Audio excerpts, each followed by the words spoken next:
Hola muchachos, ¿cómo están? Muchachas también. Espero que muy bien. Como ustedes se darán cuenta, estoy grabando este video con el motivo de realizar una retroalimentación respecto a la última guía que yo les mandé. Ya una guía que habla acerca del Estado moderno. La guía número 4, preferentemente que ustedes, como recordarán, tienen 2 semanas para elaborarla. ¿Ya?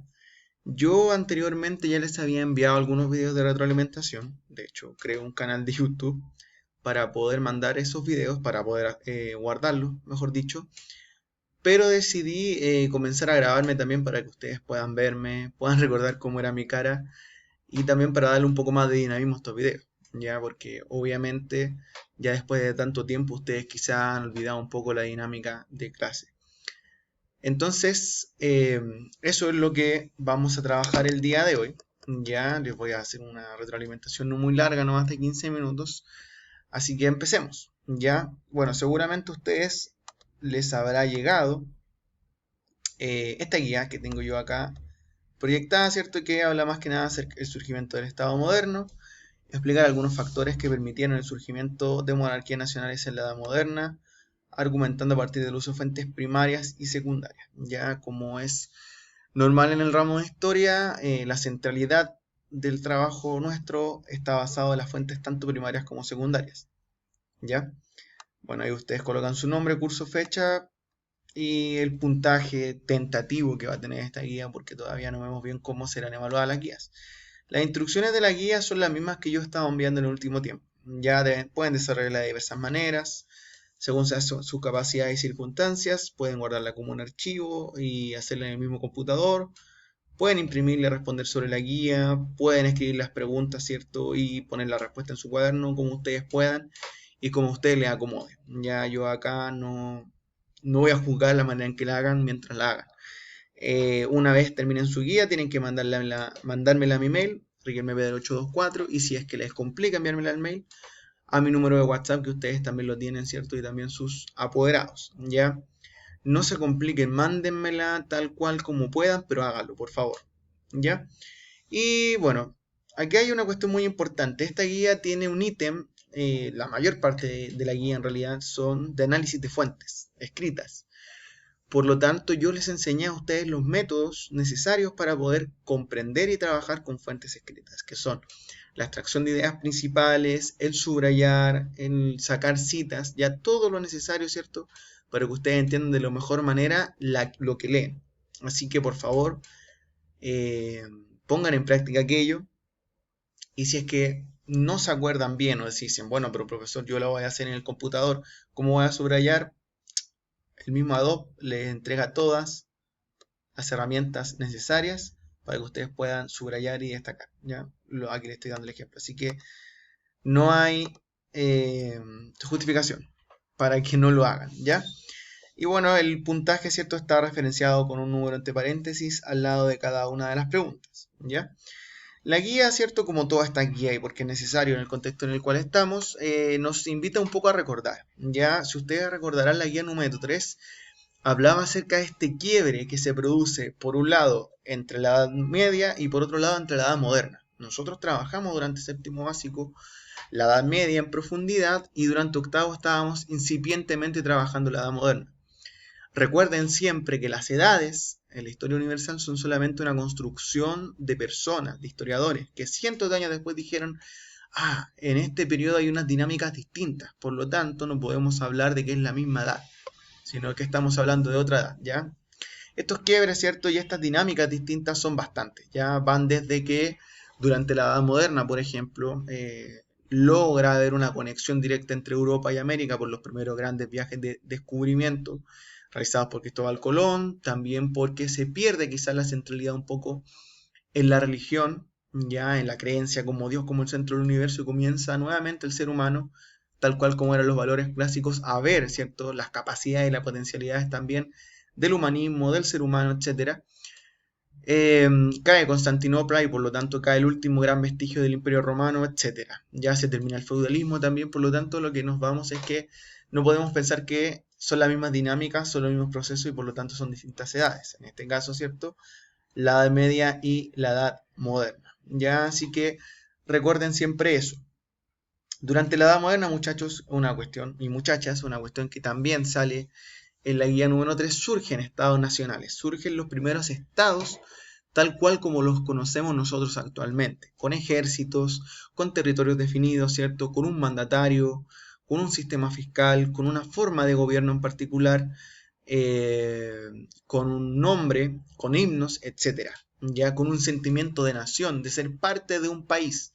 Surgen durante la edad moderna, se llama de 500 años, y los primeros que surgen son Francia, España, Inglaterra, bajo el modelo de gobierno conocido como absolutismo. ¿Qué es el absolutismo? En términos simples es cuando una persona, en este caso el rey, ¿cierto? Y acompañado obviamente de su corte y de la familia real, detenta la mayor parte del poder, detenta, ¿cierto?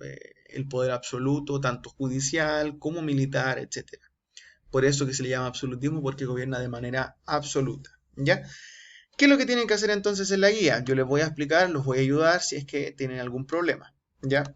Bueno, lo primero que tienen que hacer, ¿cierto? En la lección 1 es evaluar y analizar características de los estados modernos. Ya aquí es más que nada analizar y leer estos textos que se les presentan. El primero es la configuración del antiguo régimen. Ya les voy a leer el texto rápidamente. Dice: los estados fueron dirigiéndose lentamente a partir del siglo XV a lo que será llamado el Ancien Régime o Antiguo Régimen. Este se caracterizó por la decadencia de las grandes fuerzas que en la Edad Media habían representado el imperio y el papado, el feudalismo y las corporaciones ciudadanas. Ya aquí lo que nos están diciendo a fin de cuentas es que las grandes instituciones que habían dado sentido a la Edad Media comienzan a desaparecer, comienzan a ser menos valoradas. Mientras que estas últimas resultaron en conjunto incapaces de imponerse políticamente, los feudatarios fueron sustituidos a gran escala por los nuevos estratos superiores, o sea, los grandes señores feudales comenzaron a ser desplazados, cuya fortuna se fundaba sobre todo en la propiedad inmobiliaria. En suma, mientras el viejo feudalismo estaba en decadencia, en toda Europa se erigía un nuevo orden laico privilegiado, aunque en ocasiones complejo, el de los nobles. Pero estos, a su pesar y no ciertamente en todo el continente, estaban pasando a convertirse de vasallos en súbditos. Frente a ellos se hallaba ahora el príncipe con su corte y su burocracia, un poder central que estaba articulándose de modo cada vez más eficaz. Un hecho general estaba surgiendo con claridad. El príncipe y su corte constituían la suprema instancia decisoria, que se iba potenciando progresiva e irresistiblemente. O sea, aquí lo que nos están diciendo es que el poder comienza a posicionarse principalmente en la corte, en el poder real, ¿ya?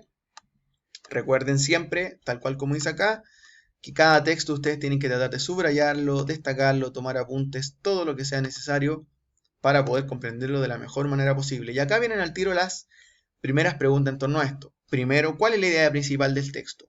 Señálenla y explíquenla. ¿Ya? A lo que yo me refiero con idea principal es más que nada, ¿cierto?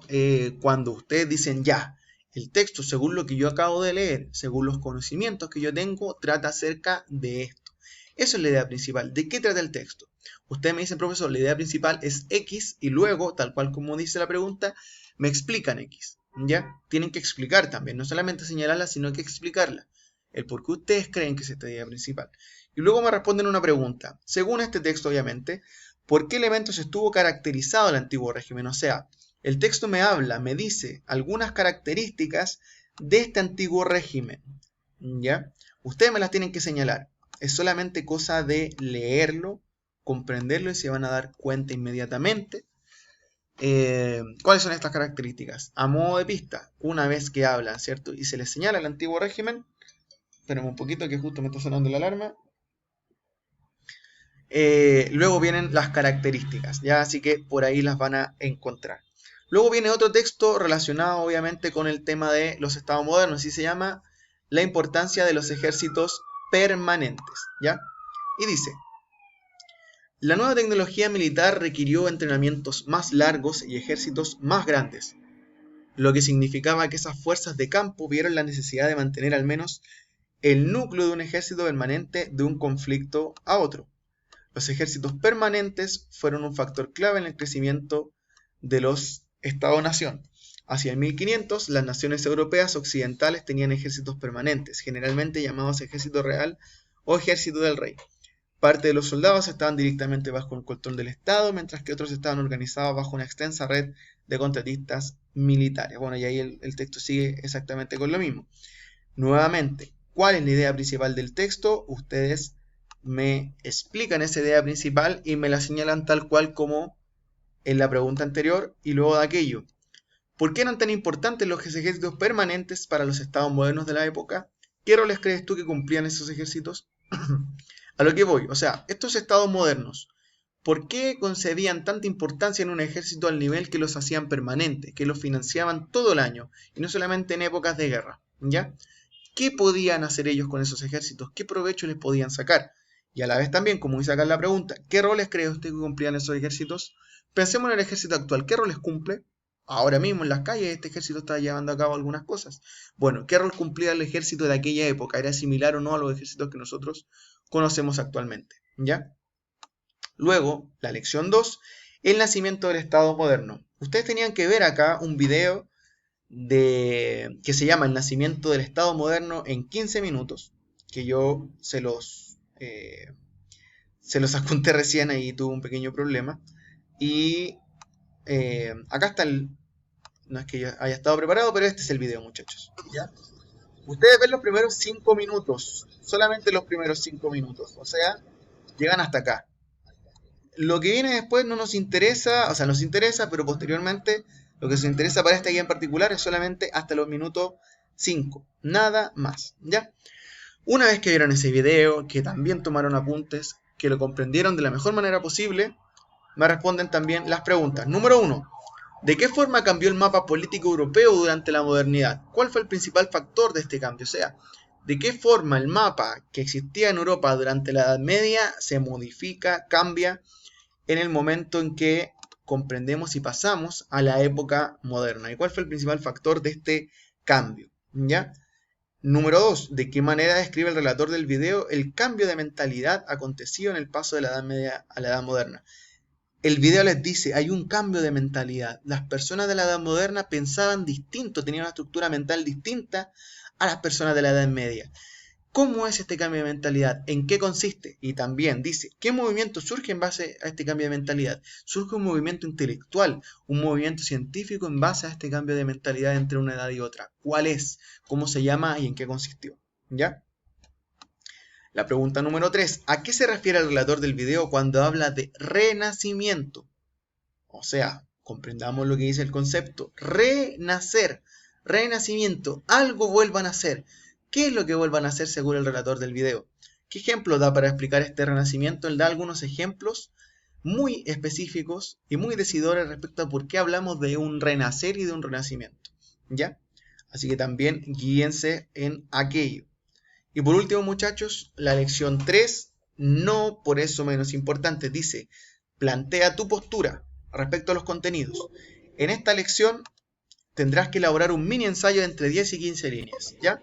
Para hacerlo, primero llena la siguiente tabla. Y acá ustedes, ¿cierto? Recordando cuál era, en qué trataba una monarquía absoluta, ¿cierto? Ustedes me colocan en la primera tabla, en la primera columna, aspectos positivos de una monarquía absoluta. ¿Ya? Pueden incluso decir, ya, yo creo que no hay ningún aspecto positivo de la monarquía absoluta, no colocan ninguno, no hay problema. Aquí dice, puede ser incluso 0. Ahora, los aspectos negativos de una monarquía absoluta colocan por lo menos uno. Por lo menos un aspecto negativo y todos los que quieran, ¿ya? Y luego, ¿cierto? Ustedes acá redactan el mini ensayo, justificando y explicando la postura de ustedes en base a estas preguntas guías. ¿Ya? ¿Cuáles son estas preguntas guías? La siguiente, la pregunta guía, ¿es una monarquía absoluta un buen modelo de gobierno? ¿Ya? Si lo comparamos con el modelo actual, por ejemplo, que es el modelo republicano, si consideran que sí, justifiquen por qué consideran que sí y expliquen su postura. Si consideran que no, expliquen también y propongan ustedes, bueno, yo creo que esta es la forma de gobierno ideal, ¿ya? También justifiquen y expliquen. Muchachos, no más de 15 líneas, no menos de 10 líneas. Es súper importante este ensayo. Háganlo porque considera una gran cantidad de puntos dentro de la guía, ¿ya? Si tienen alguna duda, consulta, me mandan un mail, me mandan un WhatsApp. Yo no tengo ningún problema en ayudarlos. Así que estén muy bien. Estaré atento a sus respuestas y a sus dudas. Nos vemos.